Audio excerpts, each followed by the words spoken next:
Parsha's Behaaloscha is an incredibly rich parsha. It's a dynamic parsha. And this is a transitional parsha because the nation is on the move. For the first time in about a year, the nation is mobile. They are leaving Sinai. They've been there for nearly a year. They arrived at Sinai in chapter 18, 19 of Exodus. A lot happened over the course of this year. They're eating manna, which descends from heaven every day, twice on Friday, or the volume of 2 days on Friday. And they're drinking water that's emitted to them from a well, which is inside a stone. And of course, they've had many memorable experiences. The Sinai revelation, Moshe goes up to heaven for 40 days and 40 nights without food or water or sleep. And he does that 3 times. And he comes back with the first set of tablets, and the nation is doing this in the golden calf, so he shatters that. And God wants to destroy the Jewish people, and eventually God relents and forgives the Jewish people. And Moshe goes up and gets the second set of tablets, and then they build the tabernacle, and the tabernacle is established, effectively half of Exodus, and the whole Leviticus, and the first couple of sections of Numbers have all been in the same location at Mount Sinai. And now the tabernacle has been established, and the nation's been organized in precise encampments. There are groups of 3 tribes in all of the 4 directions.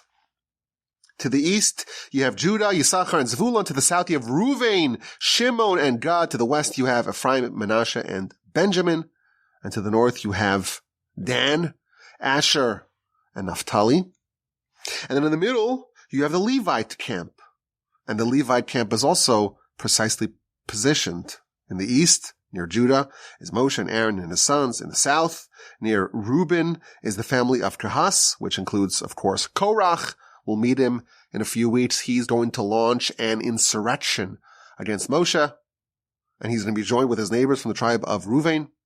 To the west, you have the family of Gershon. To the north, you have the family of Merari. And in the epicenter of it all, you have the encampment of God, the tabernacle, and that too is precisely positioned. Everything is perfectly oriented as per the word of God.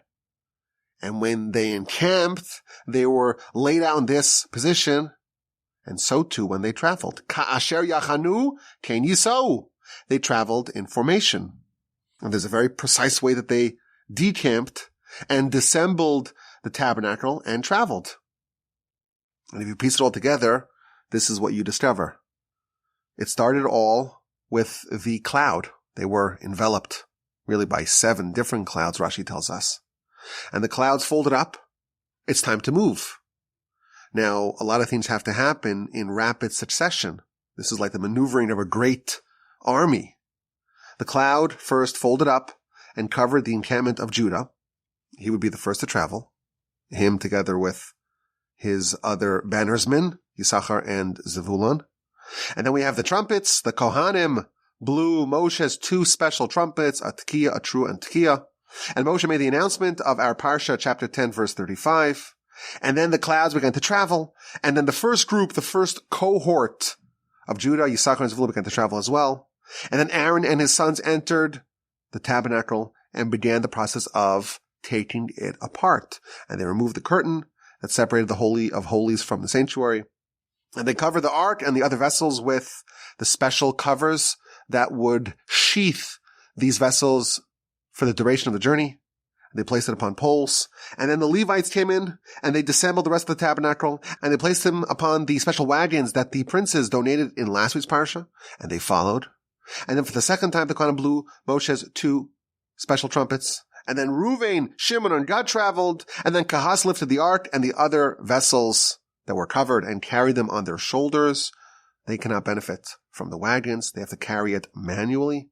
And then Kahas, the family of the Levites, Moshe and Aaron and sons traveled.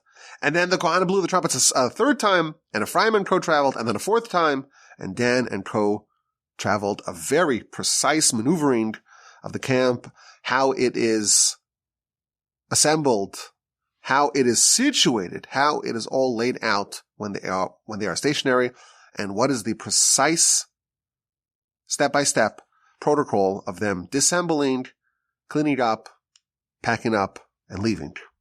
Very precise, very regimented. And this is all coming to play in our Parsha. The nation is going to move. And there are a flurry of things that happen in rapid-fire succession in our Parsha, both prior to the nation's departure and after they travel and they encamp again. A lot of things happen, and that is what I want to focus on in this week's Parsha podcast. It's like a smorgasbord of interesting subjects. It's an amazing, packed Parsha. So many sumptuous subjects to tackle. We're going to focus on some of the events that surrounded the nation's maiden journey from Sinai. They've been there for almost a year, and now it's time to leave. Let's begin by looking at a very unusual feature that's found in our Parsha. Of course, the Torah is written with letters, Hebrew letters, of course, the 22 letters of the Hebrew alphabet. And it's pretty uniform. You know, it's black ink atop white parchment, broken out into paragraphs, and it's just the letters. But there are a few parts of a Torah scroll that are unique, that are different than standard letters. So, for example, in 11 instances in the Torah, there are dots, not letters, dots, above or below the letters of a given verse. Every kosher Torah scroll has these. Another scribal oddity is the big and small letters. This is true not only in the Torah. Throughout the Tanakh, there are big and small letters. It's an interesting factoid. Every single one of the 22 letters of the Hebrew alphabet appear at least once, enlarged, a larger font, if you will, at least once in Tanakh. You have another oddity that we will read in a few weeks, Parshas Pinchas, and that's the Vav Ketia, the cut up Vav. There's a Vav, which is one of the letters of the Hebrew alphabet, the 6th letter. And there's just a white line of parchment intersecting this letter in the word Shalom, the beginning of Parshas Pinchas. And that feature appears exactly once in the 304,805 letters in the Torah. Only once is there this feature of a letter that is deliberately cut up. Typically, if a letter is cut up, if part of the ink is missing, that Torah scroll is invalid. But here it's the opposite. If it's not cut up, then it's invalid. So, of course, every time we have this oddity in a Torah scroll, there's a reason for it. And it's part of the tradition going back to Moshe. And it has to be done like that. And it, of course, conveys a lot of ideas. Our Parsha contains a scriptural oddity that appears only once in the Torah, really twice, but it's both in our Parsha. And that is the backwards facing nuns. What's a nun? A nun is a letter. It makes the N sound, as in Nancy and November. The N sound, nun. It corresponds to the number 50 in the Gematria system. In our Parsha, we have two verses that before the first verse and after the second verse, you have two standalone letters, the letter nun, but facing the wrong direction, almost like a mirror image of what an ordinary nun looks like. And again, these are not part of words, just standalone letters. And this in itself is completely unprecedented. You don't have random letters in the Torah. Every letter that appears in a Torah scroll is part of a word. So you have two letters that are not part of any words, that when you read the Torah, you don't read them. That in itself is strange, but also it's not an ordinary letter. It's a backwards facing one. Very, very strange. If you look at chapter 10, before verse 35 and after verse 36, you will see these upside down nuns. And again, every Torah scroll has this feature. Why are there backwards facing nuns in our Parsha? That question is asked by the Talmud. The Talmud in the book of Shabbos on page 115b, going into 116a, says the Talmud, this section in the Torah, the Almighty, when he wrote the Torah scroll, and he instructed Moshe to write it for us, he placed little signs above and below these verses. And why did he do that, says the Talmud? Talmud offers two reasons. Number one, to tell you that these verses are out of place. These verses are telling us what Moshe would say when the nation began to travel, and what Moshe would say when they encamped. Two verses describing what Moshe would recite, what he would say when the assembly happened and the nation began to travel, and at the end of the journey, when they found the right spot, when the cloud descended on the right spot for their next place, the next juncture, the next station, Moshe would say the following verse. This, says the Talmud, doesn't really belong in our Parsha. It really belongs in chapter 2 of the book of Numbers. Right now we're in chapter 10 of the book of Numbers. And these two verses, they're really out of place. It really should belong not in this Parsha, Behaaloscha, not in last week's Parsha, Parsha's not so, but 2 weeks ago, Parsha's Bamidbar, chapter 2 of the book of Numbers. That's where it really belongs. When it talks about the flags and the layout of the camps, that's where it should be. Okay, that's interesting. So why was it out of place? Why is it positioned over here? Why was that altered? Says the Talmud, why is it written over here? It's written to interject between two catastrophes, between two disasters. In our Parsha, there are disasters that resulted in punishments. The first one is in chapter 10, verse 33. The nation left Sinai, the verse tells us. They left Sinai. And the Midrash tells us that they left Sinai gleefully like children escaping from school. You know, now it's the end of the school year, and my kids are very, very excited, as I'm sure yours are, to finally be liberated from school. They're children. That's what they're supposed to do. It's summer. They want to go to camp. They don't want to wake up early and have to go listen to someone lecture, pontificate for a few hours. I know that every hour, almost every minute of elementary school was painful for me. So it's natural for kids to want to escape. My daughter has a big board that she hung up a few weeks ago, and she made a bunch of squares, and every square corresponds to one date, and she etches off every day she gets home from school, and she makes a huge celebration to knock off one more day of school. And finally, it's freedom. It's very elaborate, lots of art. Kids want to escape from school. Says the Talmud, when the nation left Sinai, they too felt like they were liberated. They were there for a whole year, non-stop study. You couldn't even have an excuse, oh, I'm going to make food. No. The food's delivered to your door. You have the manna. All you did was study. And the nation was delighted, relieved to finally escape. And that's a catastrophe. And that's catastrophe number one. And then in chapter 11, verse 1, the nation begins to complain. They're bickering. They're kvetching. The Torah did not want to have these two episodes next to each other. To have the nation leaving Sinai like children gleefully escaping school, followed immediately by them complaining, it's not a good look. And therefore, the Torah, the Almighty, He takes these two verses that really belong to elsewhere, copy, paste, and places them over here. But to tell us that really it's out of place, He added two backwards facing nuns on either side of these two verses.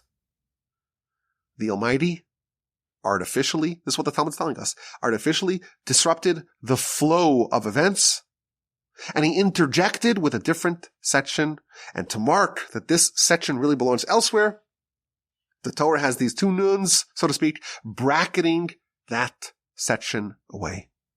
Concludes the Talmud, in the future.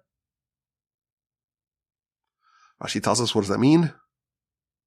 When the Yetzer Hara is destroyed, and there's no more a concern of punishment, those two sections will be restored back to chapter 2 of Numbers, to their correct place.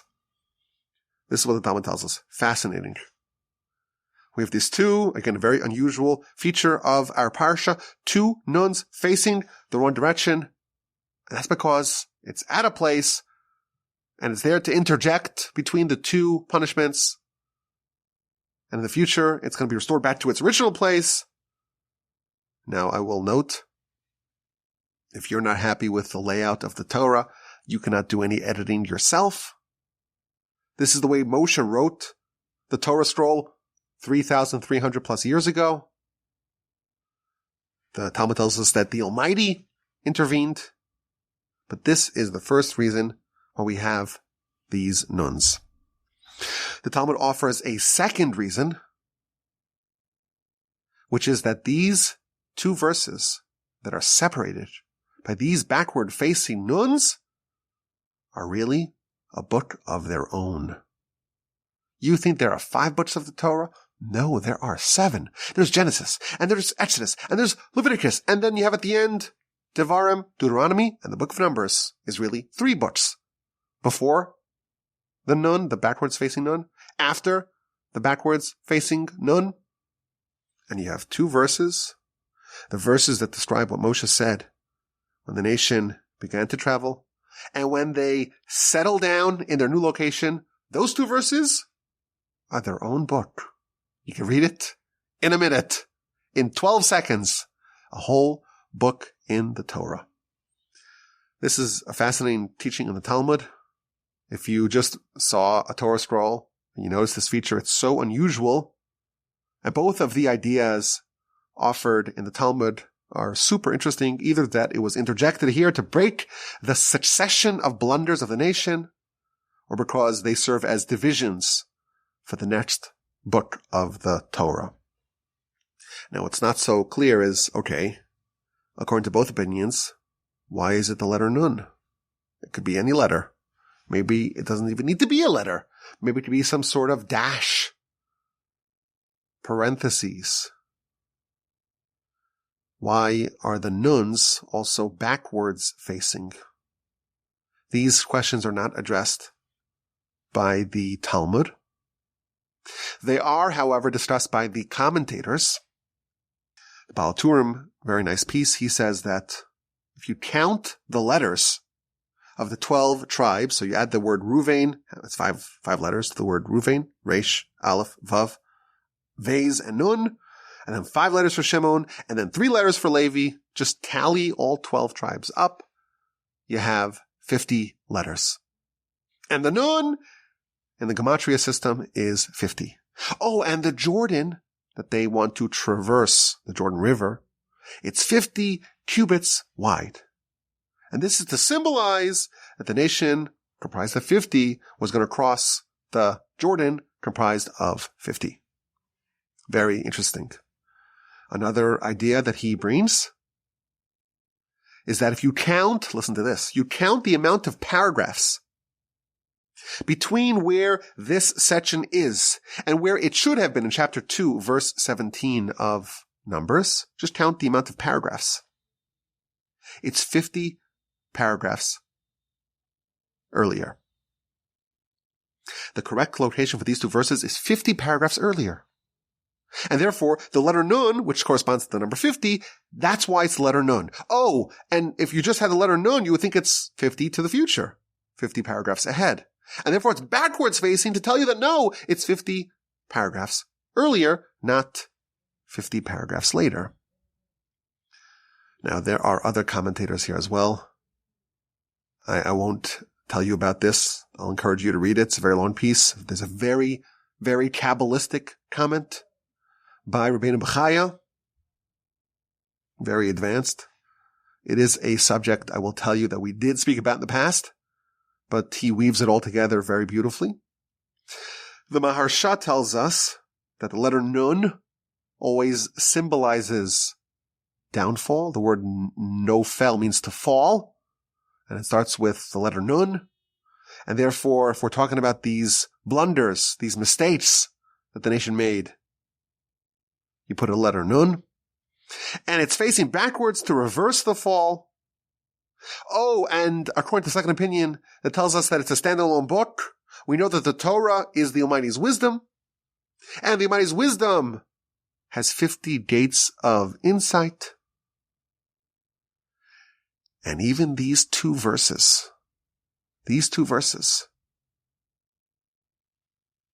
comprise the whole book, there are also in this very short book, again, according to the opinion of the Talmud, that the reason why these verses are cordoned off from the rest of the book is because they're their own book. This other book, comprised of only 2 verses, also contains 50 levels of insight, and the 50th level is above everyone. It's the level of God. Even Moshe only understood up to level 49. Fascinating stuff, and there's a lot more on this topic, but it's very fascinating. And today, I want to suggest perhaps a novel idea about the inverted nuns.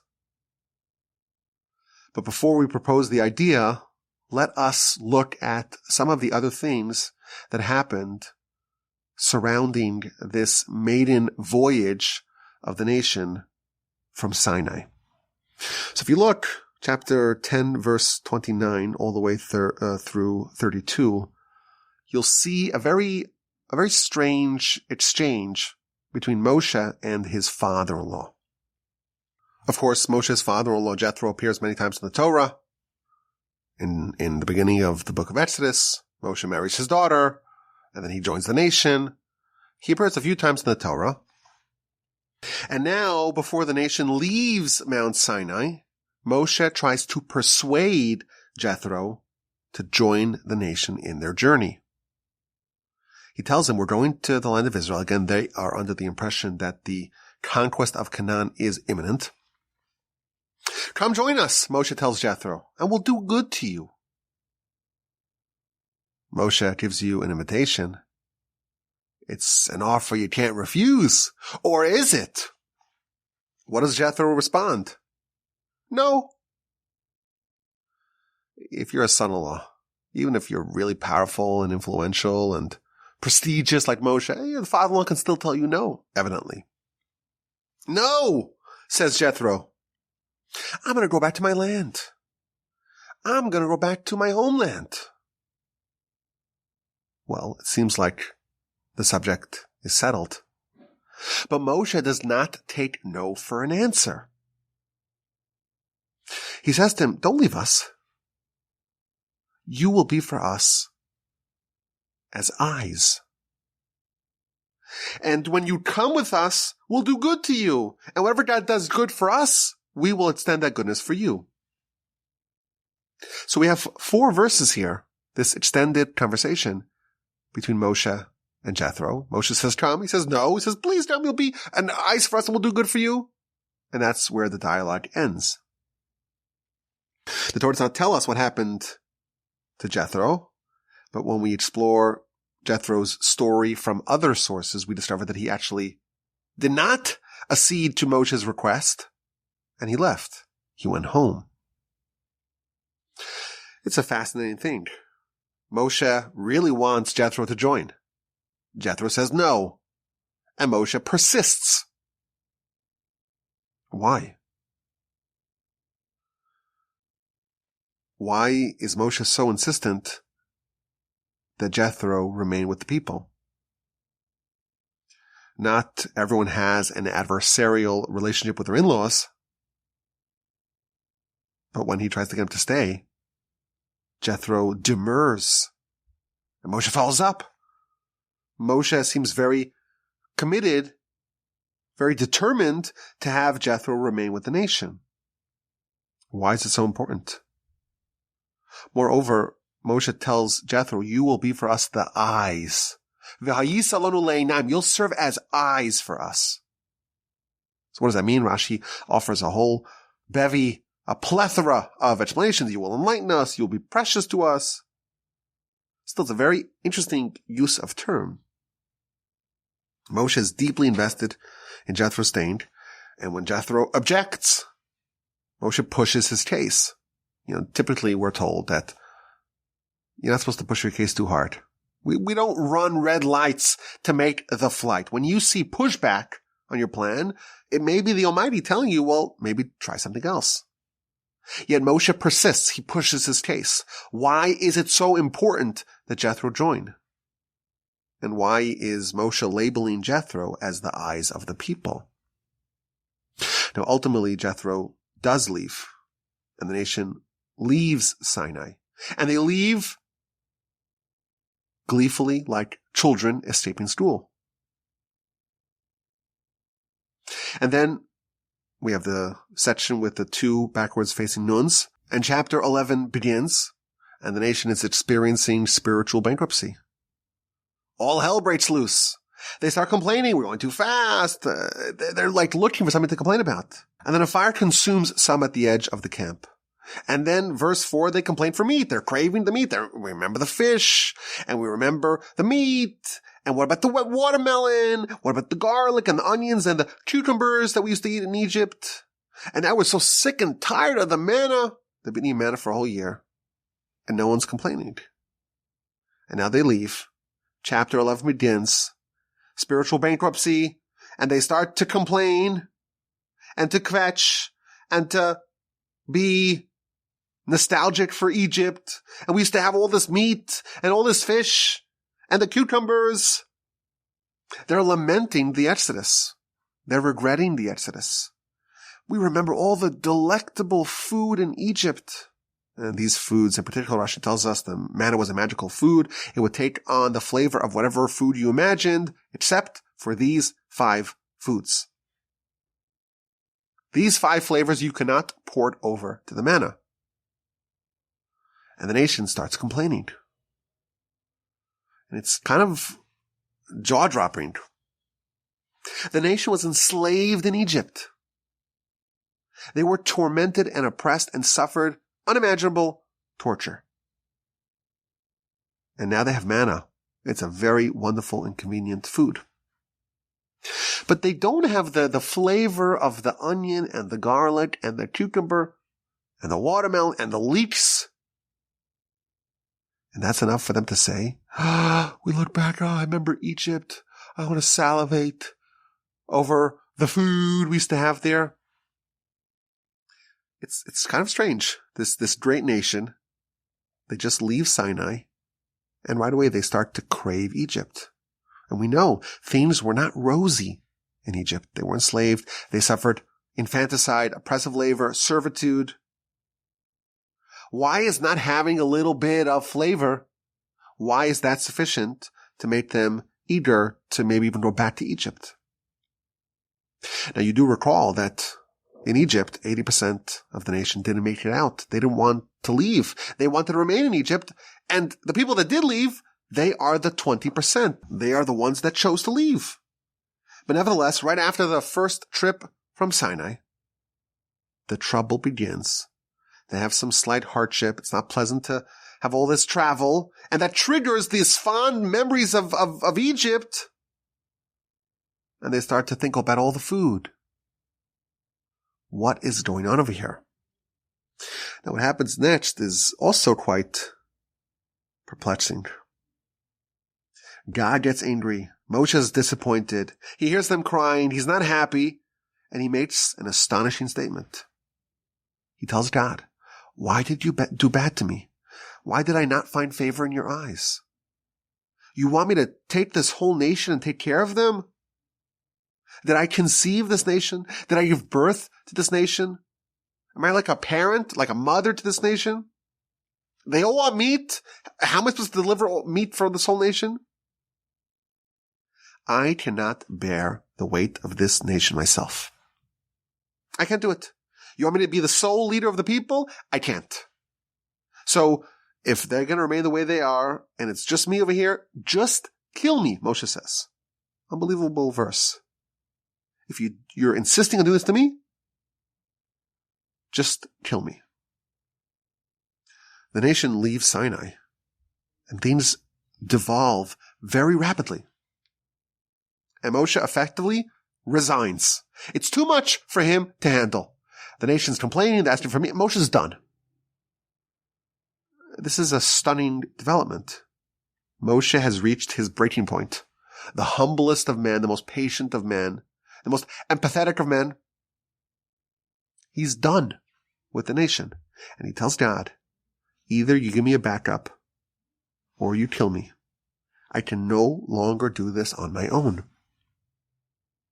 And it's not so clear what exactly Moshe is saying here. Like, why is this the event that's triggering Moshe? Why is this the straw that broke the camel's back? Moshe had to navigate very tricky situations in the past. Egypt's coming. Are there insufficient graves in Egypt? You brought us here to die, Moshe? Oh, in Mara, there's no water. Everyone's complaining. The golden calf, of course. Only now, Moshe gives up in exasperation. Only this is an unconquerable challenge. The request for meat, that's what sends Moshe over the edge. This is what pushes Moshe past the limit. Everything else he takes in stride. He's so committed to this nation. He's willing to suffer on behalf of the nation. But they crave the meat of Egypt. They want the watermelons and the onions, and this is a bridge too far. It's not so clear why Moshe is so disturbed by this. But God accepts Moshe's request. And God tells Moshe, go select 70 elders who served as the overseers in Egypt. This is the establishment of the High Court, of the Supreme Court, of the Sanhedrin. It has 71 members, 70 elders plus Moshe. And this body existed in one way or another for 1,700 years. And the verse tells us that God tells Moshe, okay, go appoint 70 elders. And the qualifications of these elders, Rashi tells us, they have to be the overseers in Egypt. In Egypt, the Egyptians had a tremendous quota that they expected from the Jewish slaves. And they used certain Jews as intermediaries between them and the slaves. And if a Jewish slave, did not produce on a given day the expected quota, then it would be the responsibility of the Jewish overseer to make sure that things are what they're supposed to be. And there were a group of overseers in Egypt that suffered on behalf of the slaves. And they would get beaten by the Egyptians on behalf of the nation. Those people who were beaten to protect the Jews, the pitiful slaves, those are the people who you have to select, Moshe, to be part of this great body, the Sanhedrin. So it's very interesting. The leadership structure of the nation is changing. Moshe says, I can't lead them myself. If you want to keep it like this, you have to kill me. And God says, okay, let's get you 70 elders. And what are the qualifications? I would say, well, they have to be very intelligent, sharp, elders, statesmen, judges. It's very nice when someone is beaten, physically beaten, on behalf of their constituents. It's a very laudable thing. It's a very admirable thing. It's very pious. But if you think about it, to be a leader, it's a different skill set. Yet the prerequisites to be a member of the Sanhedrin is to be one of the Jewish overseers who gets beaten on behalf of the nation. It's also not clear how this is going to solve Moshe's problem. The nation is a petulant bunch, and they're craving all the delicacies of Egypt. Okay, here are 70 elders. How is that going to fundamentally address the problem? Now, it's interesting. If you just look at these events that happen in rapid fire succession, you'll notice that before the journey, Jethro leaves. Moshe wants him to stay, and Jethro leaves. And after the journey, there's a rapid breakdown of the nation. And Moshe is instructed to appoint a Sanhedrin. They lose Jethro, much to Moshe's consternation and chagrin. And they have a rapid spiraling devolvement. And Moshe says, I'm resigning. And the Sanhedrin is appointed. But here's where things get very interesting. Listen to this.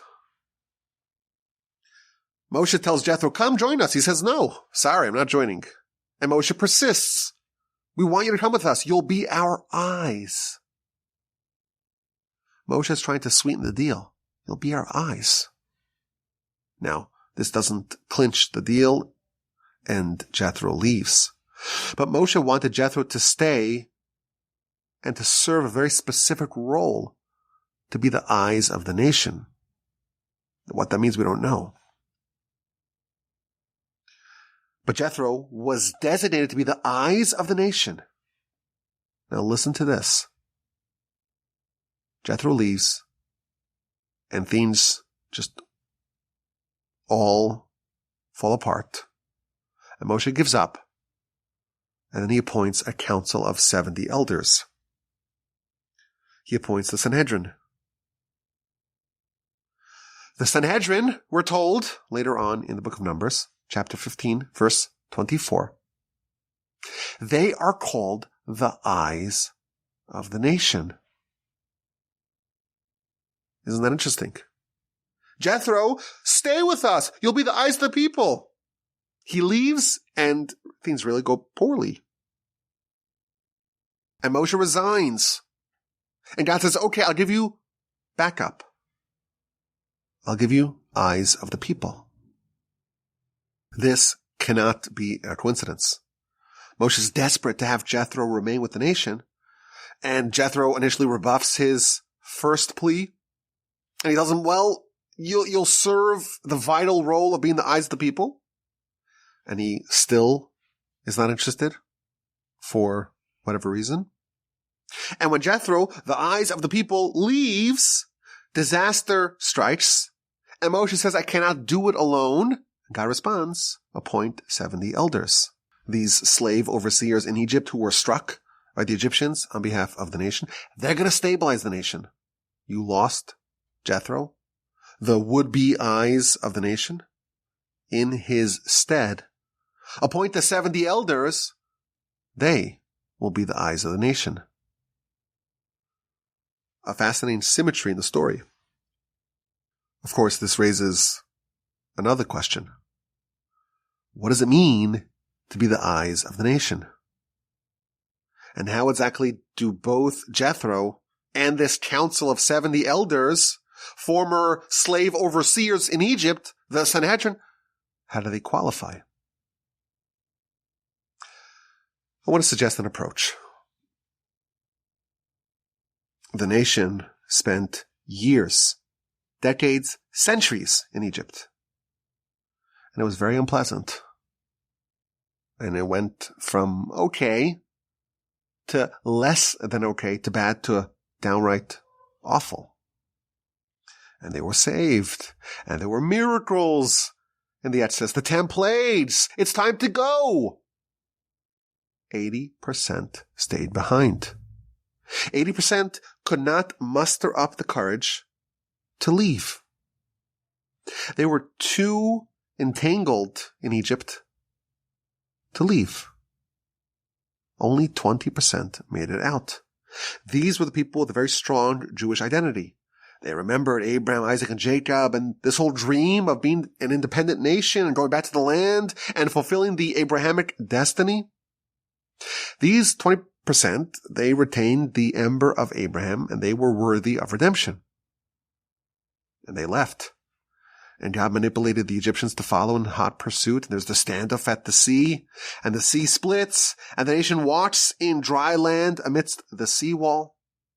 The Egyptians are defeated, both in Egypt and now at the sea. And the nation travels to Sinai, and they're eating manna, drinking water from a rock. Things are swell. And then they have the Sinai revelation, this event that changes all of human history.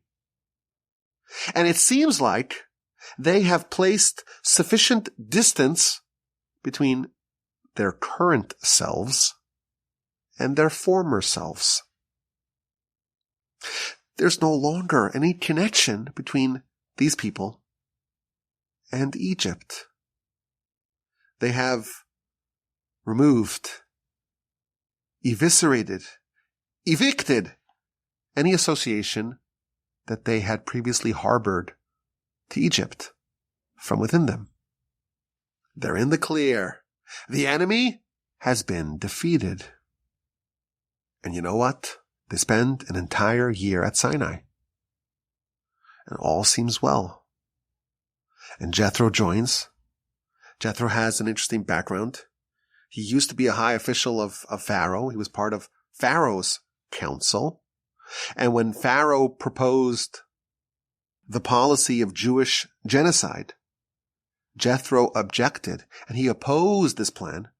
And as a result, he had to flee, and he went to Midian. But he was Egyptian by birth and background. And when he heard about the downfall of Egypt, Rashi tells us in chapter 18 of Exodus, he suffered some goosebumps of sadness. He still had some association with Egypt, but now he's with the nation. And the nation leaves Sinai, and all manner of problems surfaced. And the most inexplicable one, the most egregious, is that they began to long for Egypt. We remember those juicy watermelons, and the leeks, and the onions of Egypt. They begin to have this inexplicable nostalgia for Egypt. What's going on over here? I thought we left Egypt behind. There's a major principle here. When you change, when you abandon a bad situation, when you overcome a difficult challenge, and you're successful, you defeat your enemy. You defeat the Yetzer Hara. You're good, right? If you have a conflict with an enemy and then you defeat it, well, the enemy's gone, right? Right? That's how it works typically. The Yetzer Hara, and the Rambam tells us, by the way, just as an aside, we mentioned this in the past, that Egypt is symbolic of the Yetzer Hara. So long as you are alive, this is a foe that you have to be aware of. And even if you've defeated the enemy and you've won, you've routed your opponents, the Yetzer Hara goes back to the drawing board and tries to make another incursion, tries to seek to re-enter. Always looking for some vulnerability, some opening, some little chink in your armor to come back and bite you.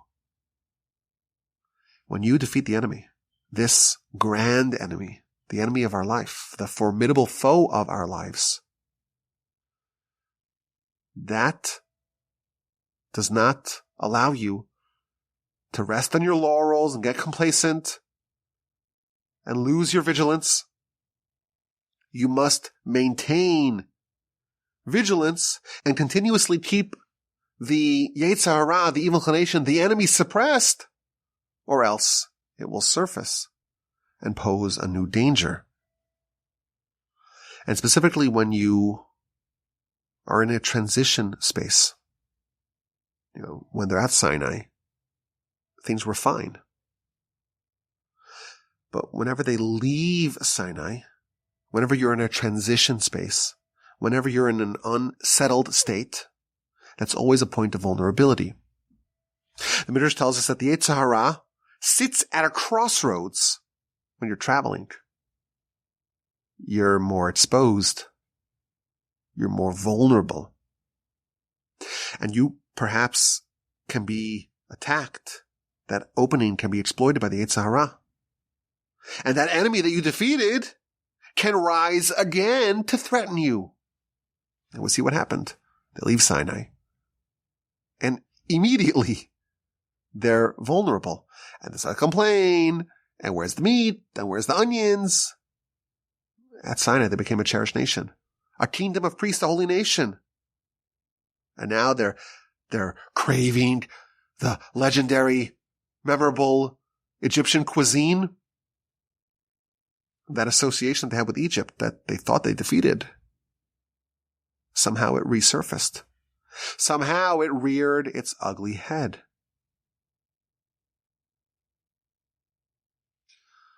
How would you prepare for this? We have a principle. You defeat the Yetzer Hara. You overcome a nefarious foe. You have to maintain your vigilance and make sure that the foe that you defeated does not resurface. How would you do that? How would you protect against that? How could you shield yourself, especially when you're mobile, you're in a transition phase? How would you shield yourself against this very potentially fatal danger? How do you make sure that the enemy does not resurface? The only way to do it is to continue the battle after it's done. You overcame Egypt. You defeated it. You defeated it multiple times. In Egypt, outside of Egypt. You gotta continue to defeat it. And the way you do that is that even when the threat's not there, you make sure that you know and you remember why you are part of that 20%, not the 80%. Why you made that courageous decision in the first place. And they had a tremendous asset in that effort. They had Jethro. Who was Jethro? Jethro was a minister of Pharaoh. If anyone abandoned Egypt, if anyone saw through the folly and the evil of Egypt, if there's anyone who was willing to give up the wealth, the prestige, the power, the stature, the status of Egypt, it was Jethro. And therefore Moshe is very interested, very desirous of having Jethro remain. He's going to serve as a great aid for the people, especially when they're about to travel. Because look at him. He used to work for Pharaoh. He was Mr. Egypt. And if he wants to be with us, he'd rather be here with us than with the aristocracy of Egypt. He could serve as a security blanket. His presence in the camp will stamp out any unwarranted, inappropriate Egyptian nostalgia. And Moshe says, we'd like you to join. And he initially refuses. So Moshe follows up and says, you'll be the eyes of the nation. You'll help the nation see clearly. You'll help them remember why we left in the first place. The most potent weapon of the Yetzer Hara is to only show us the good parts of bad situations, not the bad parts. The Yetzer Hara, when it crafts a picture for us of what we really should avoid, It only highlights the benefits of sin and not the more unseemly elements, the loss, what we're going to lose, what we're going to forfeit if we adhere to its advice.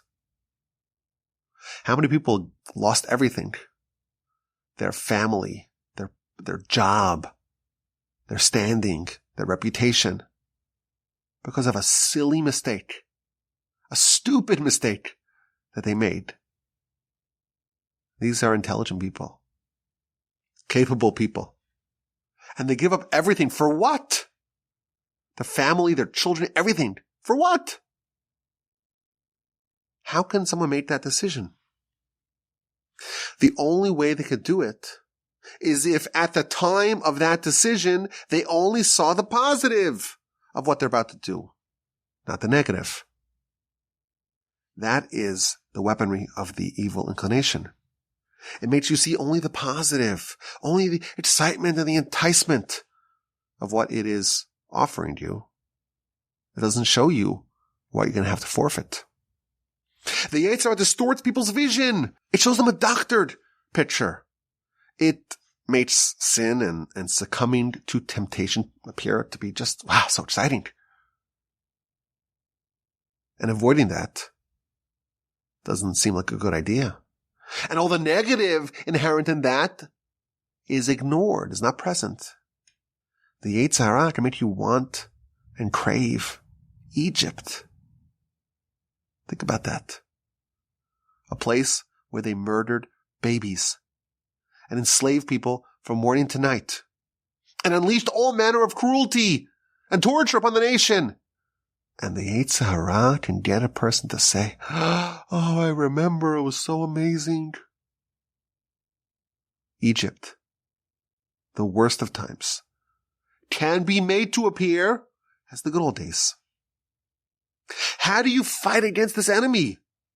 You have to have some sort of countervailing force to show them, actually, no, that's only part of the picture. Yes, you had something there that you don't have now. You had the onions and the garlic. But it was actually the bad old days. Jethro would serve as the eyes to show them the full picture. He would enlighten the nation to show them the other side. He saw through it. He saw the evil and the destruction. Why did he leave? He left because of what they did to this nation. Jethro's presence would balance things out. And Jethro leaves. And the nation lapses into nostalgia for Egypt. A very powerful idea here. Even after you leave Egypt, you made a courageous decision. You're part of the 20%. It will resurface as something exciting. And the only way to avoid that is if you have some eyes, the eyes of the people. Listen, in Sinai, it was a cocooned environment, studying Torah with Moshe every day. And Egypt, it's not really much of a threat. When they're stationary, it's not as big of a threat. But once they leave, and Jethro leaves as well, they don't have eyes, they don't see things clearly. He leaves, and disaster strikes. And the nation says, we remember, we recall, we could just see it, those dripping garlics and those cucumbers. We miss the meat of Egypt. And Moshe says, I can't do this. I can't do this alone. I need some help. Specifically, I need someone with the qualities that can provide vision for the nation, can show them the other side. Is there any way to eliminate the mystique, the appeal, the seduction of Egypt?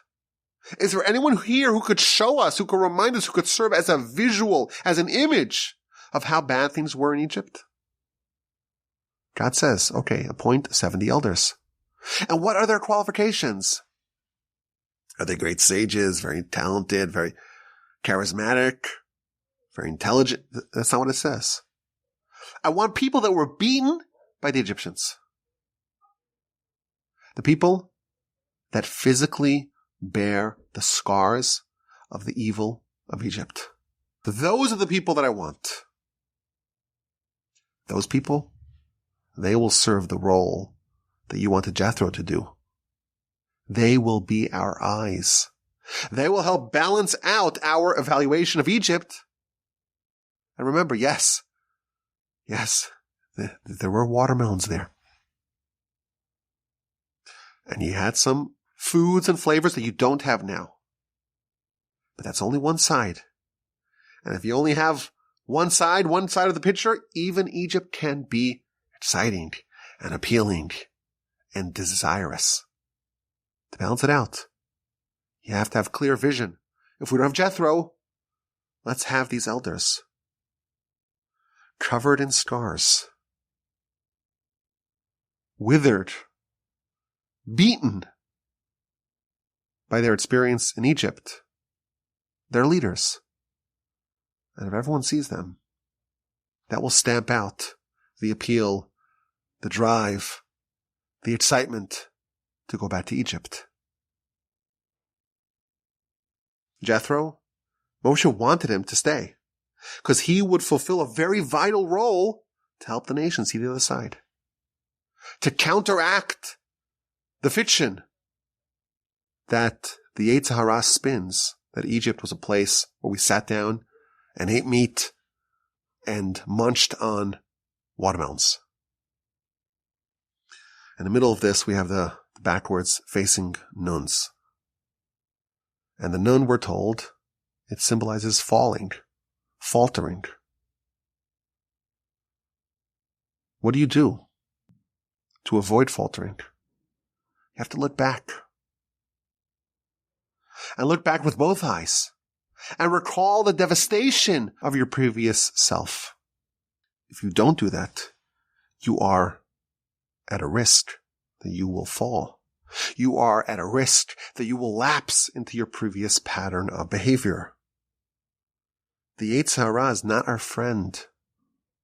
He distorts our perception. And he could take the experience of Egypt and distill it and crystallize it into a place where we ate meat that were flavored with onions and garlic, and we had some nice vegetables on the side, some cucumbers, and when we're done, we had a nice dessert of watermelon. That is the Egypt that the Yetzer Hara presents for us.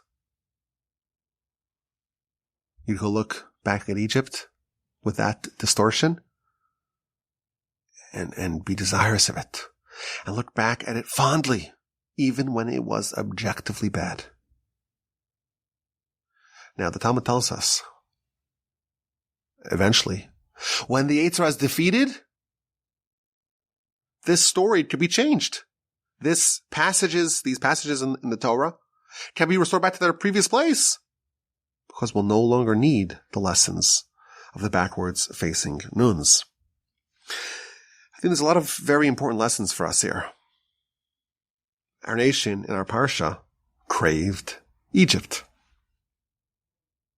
Pharaoh, Egypt, we're told, is symbolic of all the challenges that we have with the Yetzer Hara. And we learned a lesson. When you overcome something, you defeat it, your job's not over.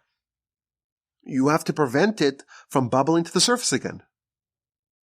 And the Yetzer Hara has a superpower, and its superpower is to not allow you to see things clearly, to blind you to the reality, to make you nostalgic for what you left, even if it was objectively bad. People go back to their abusive exes. Why? You suffered so much. Why are you going back? People make mistakes and they go back to it. They feel terrible afterwards. They go back. Why? People look at the bad old days and they could conjure fond memories. Why? People could leave a bad situation and have buyer's remorse and wish that they were back there. It's because of the reality distortion field of the Yetzer Hara. You don't have eyes. You don't see things clearly. If you want to avoid this problem, you have to have some reminder, some artifact of why you made the decision in the first place. Have some reminder that it wasn't so rosy. If you don't have that, there's a risk of spiritual bankruptcy, of chapter 11, where you lapse back into the harmful behavior, the harmful destructive behavior that you worked so hard to distance yourself from. It's well known that when a student makes a decision to go join the yeshiva, especially someone that doesn't have that background, that didn't grow up with yeshiva, and they make a courageous decision to leave the insanity of the world and to go cocoon themselves in a veritable Sinai, in a yeshiva, and to immerse themselves in study and to change themselves. That, in effect, is a version of an exodus. The world and all of its problems are just abandoned. And you go into the yeshiva, and you're like a reenactment of Sinai. You're studying Torah, you're developing your midos, your character, you're developing your relationship with the Almighty. It's an incredible thing. When they leave yeshiva, inevitably, there's a risk of them saying, I actually miss those onions, garlic, watermelons. There's a real risk. And the way to avoid that, or a tactic to avoid that, is to remember why you did it in the first place. Long-time listeners know that I don't really use social media, but I always had a weakness for Twitter. I'm a little embarrassed to admit this, but it's true. So many different ideas. It's like a place for new ideas, and you have a feed, and all these different accounts could give you all these very interesting ideas. So it was a weakness, and I know it's a waste of time, and it's not productive, it's not helpful. But even if I would quit, I would quit. I would go back to it a little bit, check it out. What's going on? What did I miss? So I'll tell you what happened. I actually made a small investment based upon something that I saw on Twitter. And it went catastrophically bad. Lost some money. Okay, not the end of the world. But now I've been off this website for a lot of time, and I'm very proud of myself. And even when I have this, I feel like an urge to go back. I have to say, I'm admitting to you, I know this is at the end of the podcast. Most of y'all already stopped listening a long time ago. But this idea, this lesson, this is what I try to do. Every time I feel like an urge to restart my account and to put it on my phone and to always have something interesting to read, I remember what I lost. I remember that investment that I made that went poorly. And I say, okay, that's a good reminder. That's my eyes. That's the eyes of Jethro to remind you it's not all rosy. If you have those receipts, keep those receipts. Remember why you did what you did. And that will help you to ensure that when Pharaoh somehow begins to bubble within you and Egypt and the nostalgia awakens within you, you'll have the armor and the ammunition to suppress those thoughts. Okay, we'd like to end the Parsha podcast with a question. I know we're a bit overtime here, so I apologize. I have to find a way to do these a little shorter. Should we do like a part 1 and part 2? I don't know. Listen to this question. In our Parsha, we have the idea of the makeup date. The makeup date. A second opportunity. If you missed Pesach You were impure. You couldn't bring the paschal offering. You have a rain date, a rain check. You can make it up the month later. There were people who came to Moshe and they said, well, why should we lose out? We were impure and we missed the paschal offering of our Parsha. Why should we lose out? And Moshe goes to God and God says, these people are right. They'll have a second chance. Now the Talmud is a very interesting discussion as to who these people were. Who were these people who went to Moshe and said, well, we were impure. Why were people impure? And why would they go to Moshe? So the Talmud tells us very interesting. 3 different opinions as to who these people were. Either they were the ones who were bearing the coffin of Joseph. We know Joseph, the nation took their bones of Joseph with them back to Canaan. And there were people who were responsible for carrying the coffin of Joseph. That's one opinion. They're carrying the coffin of Joseph. They're impure. They can't make the Pesach offering. The second opinion tells us that it was the cousins of Nadav and Avihu who died on the first day of Nisan. They died. They brought the improper, unauthorized sacrifice. And they went to bury Nadav and Avihu, and because they carried the bones of Nadav and Avihu, they were impure. Pesach came around, and they were impure. They came to Moshe, and they got the opportunity to do it a month later. The third opinion in the Talmud is that these were people whose names we don't know, but who did a mitzvah of burying a dead that no one knew who they were. That's the halacha of the Meis Mitzvah of the unattended corpse. So it's interesting. The Talmud offers 3 different opinions as to who these people were who were impure. Now, incidentally, the Talmud questions some of these opinions. Wait a minute. The people that were carrying the bones of Joseph, why couldn't they become pure before Pesach? And Mishal and Eltzaphan, the cousins of Nadav and Avihu, who buried them, well, they died on the first day of Nisan. You have 2 weeks to become pure. All you need is a week. It's an interesting question. And there's a very beautiful essay. I don't want to go through it, even though I had it in my notes here to talk about it. In the book of Sukkah, on page 25b, there's a beautiful essay from the Ben Ish Chai as to what happened with these people and why they were still impure when Pesach came around. But here's the question I want to ponder. The Torah tells us that some people who were impure came to Moshe and said, why should we lose out?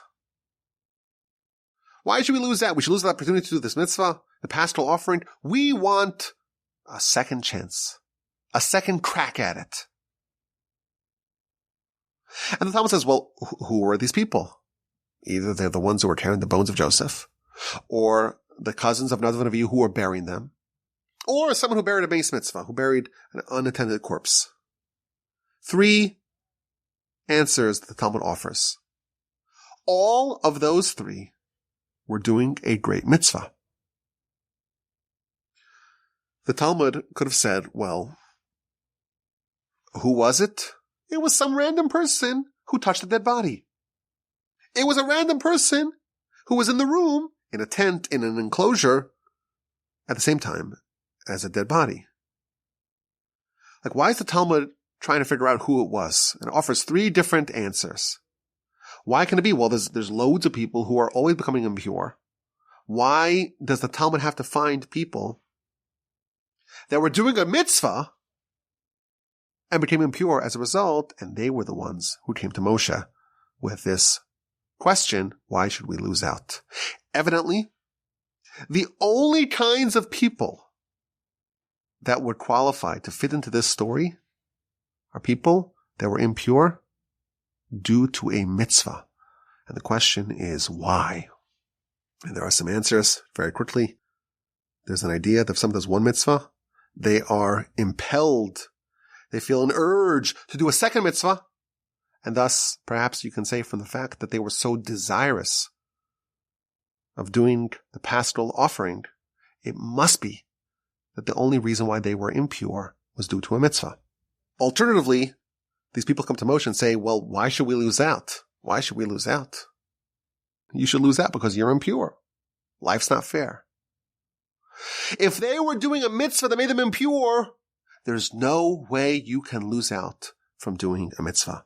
And that's the only way to fulfill, the only way to understand the narrative, the exchange, the dialogue between Moshe and these unnamed people who were impure. The only way to understand it is if they were doing a mitzvah and that made them impure. Because otherwise, their claim, why should we lose out, is not valid. Only if someone is doing a mitzvah can they claim that they will not lose out.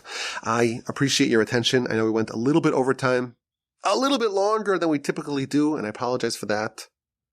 But I appreciate your time and your attention and your listenership. It's a delight to be speaking to you from the Torch Center in Houston, Texas. Our website is torchweb.org. If you want to send me an email with any questions or comments or feedback, my email address is rabbiwolbe@gmail.com. Have an incredible day. Have a splendid rest of your week. Have a sensational, uplifting, thrilling Shabbos upcoming. And please God, with the help of the Almighty, we will talk again next week on the Parsha podcast.